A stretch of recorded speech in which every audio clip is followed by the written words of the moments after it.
નમસ્કાર વિદ્યાર્થી મિત્રો, ફરી એકવાર તમારું સ્વાગત છે અમારી યુટ્યુબ ચેનલમાં. તો મિત્રો, આજે આપણે વિડીયોમાં ધોરણ 7નું સામયિક મૂલ્યાંકન કસોટી માટેનું પેપર સોલ્યુશન લઈને આવી ચૂક્યા છીએ કે એકમ કસોટી માટેનું પેપર સોલ્યુશન રહેશે. વિષય આપણો કયો રહેશે? વિષય રહેશે ગુજરાતીનો વિષય રહેવાનો છે. કયો વિષય રહેશે? ગુજરાતી વિષય રહેશે. ધોરણ રહેશે 7, સમય રહેશે કલાક, કુલ ગુણ રહેશે 25 અને તારીખ રહેશે 15/3/2025. તો સાહેબ તમારે પૂરેપૂરું પેપર સોલ્યુશન જોવાનું રહેશે. ચેનલમાં નવા હો તો ચેનલને સબસ્ક્રાઇબ કરવાનું ભૂલતા નહીં અને બેલ આઇકન પણ દબાવી દેજો. તો મિત્રો, આપણે હવે સોલ્યુશન સ્ટાર્ટ કરી દઈએ. તેમાં જોઈએ તો આપેલ સંવાદ કે ફકરાને આધારે સમજપૂર્વક પ્રશ્નનો જવાબ લખવો.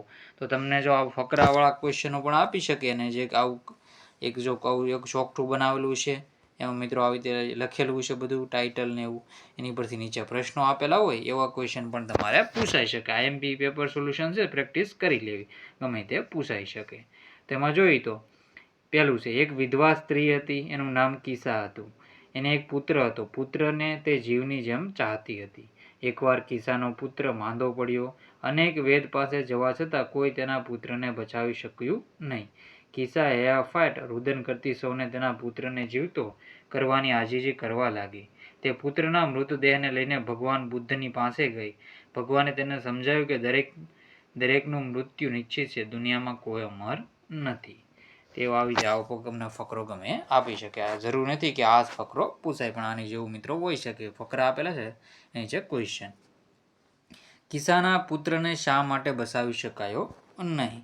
તો આપણે જોઈ તો એકવાર કિસ્સો એને બચાવી ન શકાયો. એનું કારણ છે કે અહીં જો એકવાર એનો કિસ્સાનો પુત્ર માંદો પડ્યો હતો. અનેક વેદ પાસે જવા છતાં તેના પુત્રને બચાવી શકાયા નહીં. એનું કારણ છે કે આ આપણે કહી શકાય. ભગવાન તેને સમજાવ્યું કે દરેકનું મૃત્યુ નિશ્ચિત છે, એટલે દુનિયામાં કોઈ અમર નથી, એટલે એને બચાવી શકાયો નહીં. એટલે કોઈ અમર નથી એટલે બચાવી શકાયો નહીં. કિસ્સા પોતાના પુત્રને ખૂબ ચાહતી હતી એવું તમે શાના આધારે કહી શકો? તો અહીં જુઓ, એમાં જોઈ તો અહીં જો કિસ્સા હૈયાફાટ રુદન કરતી સૌને તેના પુત્રને જીવતો કરવાની આજીજી કરવા લાગી. તો આ બીજાનો આન્સર છે. આની પર આપણે કહી શકીએ કે એના પુત્રને ખૂબ ચાહતી હતી એવું કહી શકીએ. પછી છે, ભગવાન બુદ્ધની વાત સાંભળી કિસ્સાએ શું કર્યું? આપણે જોઈ તો કિસ્સાએ શું કર્યું? તો એને વિશ્વાસ બેસી ગયો હશે કે એનો પુત્ર હવે જીવિત થવાનો નથી. તો એ રીતે આપણે કહી શકીએ. શબ્દ સમૂહ માટે એક શબ્દ લખો. જેનો પતિ મૃત્યુ પામ્યો હોય તેવી સ્ત્રી તેને વિધવા કહેવામાં આવે છે. કિસ્સાના પુત્રને બચાવવા બીજા કયા કયા પ્રયત્નો કરી શકાયા હોત? તો આપણે જોયું તો બીજા આપણે જોયું તો વેદો પાસે લઈ શકાય એવું હોય તેવી રીતે કહી શકો. પછી છે બીજા નંબરનું, તાપમાન, ભેજનું પ્રમાણ, વરસાદ, પવનની ઝડપ વગેરે સંદર્ભમાં કોઈ સ્થળના વાતાવરણની પરિસ્થિતિને તે સ્થળનું હવામાન કહે છે. દિન પ્રતિદિનના હવામાનના ફેરફાર હોય છે. દિવસના ભાગમાં બપોર પછીનું તાપમાન મહત્તમ હોય છે અને વહેલી સવારે તાપમાન ન્યૂનતમ હોય છે. હવામાનમાં થતા સઘળા ફેરફાર સૂર્યને આભારી છે. લગભગ 25 વર્ષ જેટલા લાંબા સમયગાળામાં મળતા હવામાનના માળખાને તે સ્થળની આબોહવા કહે છે. પૃથ્વી પરના ધ્રુવ પ્રદેશ અને વિષુવવૃત્તીય પ્રદેશ વિકટ આબોહવાની પરિસ્થિતિવાળા પ્રદેશો છે. ધ્રુવીય પ્રદેશ વર્ષ દરમિયાન ખૂબ જ ઠંડક ધરાવે છે. ત્યાં 6 માસ સુધી સૂર્ય આથમતો નથી અને બાકીના 6 માસ સૂર્ય ઉગતો નથી. ધ્રુવ પ્રદેશમાં રહેતા પ્રાણીઓ સફેદ રૂંવાટીવાળા, ગંધ પ્રત્યે તીવ્ર સંવેદના, ચામડી નીચે ચરબીનું સ્તર, પહોળા અને લાંબા પંજા, તરવાની કે ચાલવાની ખાસ લાક્ષણિકતા વડે અનુકૂલન સાધે છે. તો ફકરો આરામથી વાંચી લેવાનો રહેશે ને પ્રશ્ન આપેલા છે. જો મેં ફરવા જવા માટે સ્વેટર, મોજા અને મફલર લીધા છે, તો હું કયા પ્રદેશમાં જવાનો છું? તેમાં આપણે કહી શકાય, જો અહીંયા ધ્રુવીય પ્રદેશમાં જવાનો હશે તો જ આ બધું આપણે જરૂર પડે. તો જવાબ આવશે ધ્રુવીય પ્રદેશ. પહેલાનો આન્સર છે ધ્રુવીય પ્રદેશ. તમે તમારા પ્રદેશની આબોહવા નક્કી કરી શકો કે નહીં? શા માટે? તો આબોહવા તો આપણે નક્કી કરી શકીએ જ ને. આપણે મોસમ વાઇઝ આપણે સમાચારમાં જોતા હોઈએ છીએ કે આપણે આબોહવા આવ્યું છે, નક્કી કરી શકીએ. તમે સવારે શાળામાં આવો છો ત્યારે તાપમાન કેવું હોય છે? તો આપણે સવારે શાળામાં સવારે જતા હોઈએ તો તાપમાન નીચું હોય છે, ઠંડક ભરવું હોય છે, ખુશનુમા હોય. મારી ગંધ પ્રત્યેની સંવેદના તીવ્ર છે, તો મારો નિવાસ કયા પ્રદેશમાં હશે? તો એ કેવા પ્રદેશમાં હશે? જુઓ તો આપણે જોઈએ તો જો અહીંયા શું છે, ગંધ પ્રત્યેની તીવ્ર સંવેદના છે, તો એ ધ્રુવ પ્રદેશમાં રહેતા પ્રાણીઓનો આમાં આવશે જવાબ ચોથાનો. શું છે, ધ્રુવ પ્રદેશમાં રહેતા પ્રાણીઓ સફેદ રૂવાટીવાળા ગંધ પ્રત્યેની તીવ્ર સંવેદના, ચામડીની નીચે ચરબીનું સ્તર. પછી છે આગળના ક્વેશ્ચન, મહત્તમ શબ્દનો વિરુદ્ધાર્થી શબ્દ લખો. તો મહત્તમ તો ન્યૂનતમ. તો આવી રીતે તમારે જવાબ ટીક કરી લેવાના રહેશે. પછી આ વાંચી લો તમે સાહિત્ય ફકરો. આપણે જોઈએ તો આપણી ફરજ શી છે?